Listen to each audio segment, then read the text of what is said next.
Hi guys, welcome back to the channel, and today I'm doing another point of view review. Now today I've got one of my all-time favorite cars, the 2013 BMW 5 Series, and this is the F10 generation, and the model variant I've got in front of me is the 520d M Sport. Now this car is packing about 181 brake horsepower, 280 pounds-foot of torque, and it has a 0 to 60 time in around 8.1 seconds, and it tops out at 140 miles per hour, so it is pretty quick if I'm honest with you. Anyway, if you're watching this video, you probably want to know about the engine, so we'll pop the bonnet and see what's underneath. This car, it doesn't have the double latch operation. It is just, you got to pull a latch towards you or push. Got there in the end. Anyway, this car has the M47 D20C, so the revised engine, and that means it has a different intake manifold and a revised timing chain. Now I've listed about 7 issues with this car because this M47 is kind of problematic if you don't look after it, and the first one is the timing chain.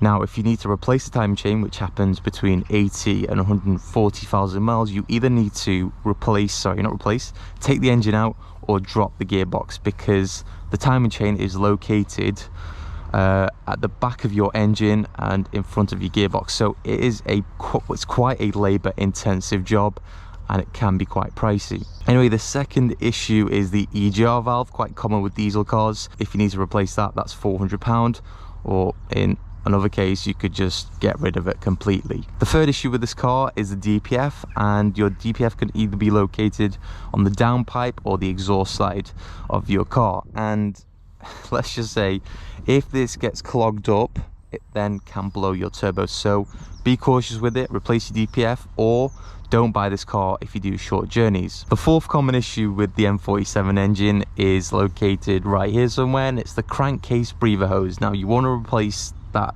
seal type of thing, the rubber seal, with a plastic one, otherwise it could start, dripping oil and cause a lot of commotion, which you don't want to happen.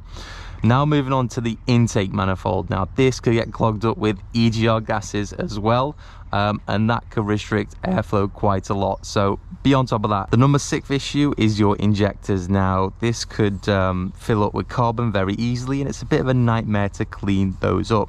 And finally, the number 7th issue with the M47 engine finally is your power steering pump. Now you want to keep on top of your power steering reservoir, as that could fail sometimes, and yeah, you don't want to be left on the side of the road with this car. Anyway, 7 things that you want to keep on top of, as mentioned, to avoid any catastrophic engine failure with this BMW 520d. Hope that explains the engine for you in a nutshell. Close that like that.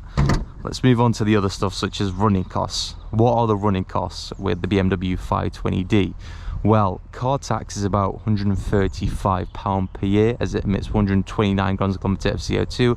It has a 70-litre fuel tank, weighs about 1.6 tons, dimension-wise 4.9 meters in length and nearly 2 meters in width. And prices for these cars start around £6,000 to about £11,000. If you realistically want a nice one, you need to spend more money. Believe it or not though, the BMW 5 Series comes quite nicely spec'd from factory, because you get indicators on the mirrors, you get xenon headlights, a redesigned lower intake for the facelift model, and just a nice looking car overall. And can't forget front LED fog lights. Anyway, you want to opt for the M Sport package, because you get M Sport suspension, M Sport body styling, M badges everywhere, and just a nice looking car overall, and tinted windows as well. Yeah, do love the styling of this. I think it's my favorite looking BMW 5 Series, I have to admit. Anyway, as for, of course as well, with the M Sport package you get twin spoke 18-inch alloy wheels. Anyway, let's talk about the boot space, because it's huge in this car. 520 litres of space, and it goes very deep, as you can see. Yeah, quite a lot of space to play with in this car. Anyway, I think I've spoken enough about the exterior of this car. Let's hop into the rear seats and front interior and see what that's like. Here we have it then, the rear seats, and as you can see, the opening is quite strange, but it is quite I wouldn't say that roomy. There's a massive transmission tunnel, seats are nice and low in the back, and is there an armrest? Here we have an armrest, nice. Cup holders, bit of storage. Oh, that's cool, I have to admit. That is funky. Oh yeah, leather in the back of here. You could sit in the back of this for as long as you want. Aluminium on the side door cards. And some lighting as well. Is that lighting? No, it's not.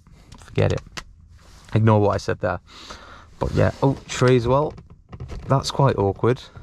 And funky. So let's hop into the interior then. And as you can see, first off, on the door sills it says M right there because of the M Sport package in this car, and also on the rear doors as well, which is pretty nice, I have to admit. Anyway, let's hop into the interior as mentioned, and yeah, it is quite nice, quite low, sporty, but luxurious at the same time. Quite gutted that BMW have given me part electric, part manual seats in this car, but it is what it is. One of the best designed steering wheels in the game. And moving on to let's start the car up. I'll put it into accessory mode.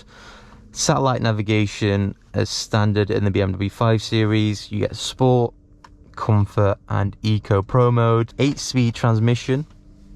This is actually an option in the BMW 5 Series. It comes with a manual as standard. And yeah, just loads of storage space in this car. Plenty. You got loads to play with. Of course, I forgot to mention, with the BMW M Sport packages, you do get quite nice anthracite headlining. It feels amazing. It feels amazing. Anyway, let's hit the road and see what this 180... This car's done 180,000 miles. I forgot to mention that. Yeah, this car's done 180,000 miles, and the interior, exterior is spotless. I mean, there are a few scratches here or there, but yeah, this car's done 180,000 miles. I forgot to mention that. Incredible. Does it look like it's done 180,000 miles to you? Not really. So let's take it out for a spin and see what it's like.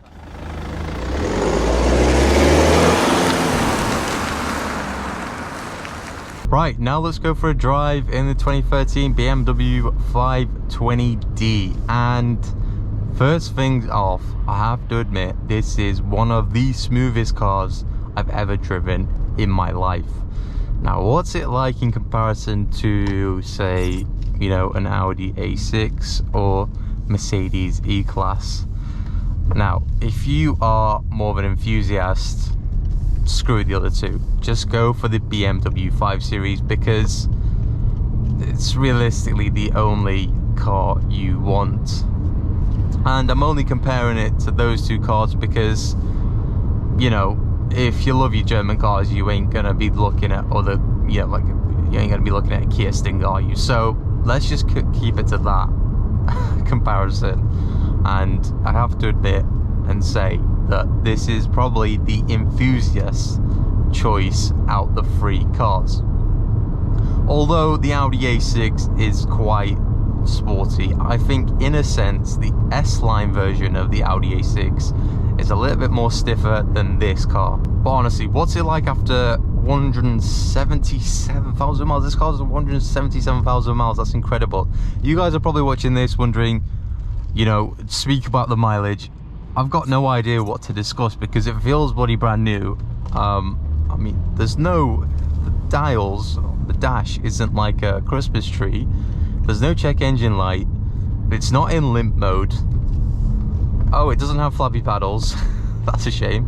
Acceleration is pretty decent. I mean, the real question is, obviously, there's no other better model variant than the 520d in the lineup. There's loads of engines you could go for. You could go up to a 550i if you really wanted to.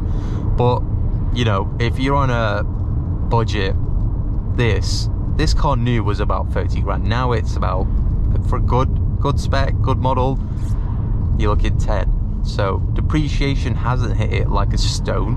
I mean, you just need to watch out for the issues. You need to be in the owners groups. You know what, this is, I know this because the BMW M5 with the V10 engine is a nightmare to maintain. It is a nightmare in terms of fuel economy and in terms of maintenance. You need You need another bank account to keep that car running on the road. But as for this, is it actually fuel efficient? 44 to the gallon. I'm kind of gutted with that. I thought it'd be doing at least 60. I mean, it depends on if you are driving this car on the motorway or in towns.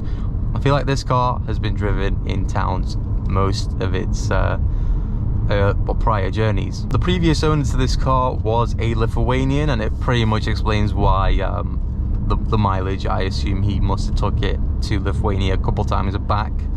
But that guy, he must have loved his car, because this car it's immaculate. There is not many scratches. I mean, apart from this vent that's kind of broken here. Around corners, let's have a quick little test of it. Feels like it's, yeah, rear wheel drive for sure. Oh god, it grips really well. It grips good.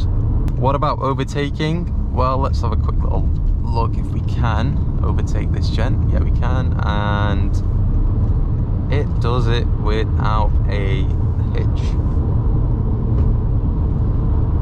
Anyway, guys, I'm going to end it up there. Thanks for watching, and do let me know if you enjoy these point of view videos, or if you want me to go back to the regular style. I can't speak. Anyway, thanks, and I'll see you in my next video. Peace out.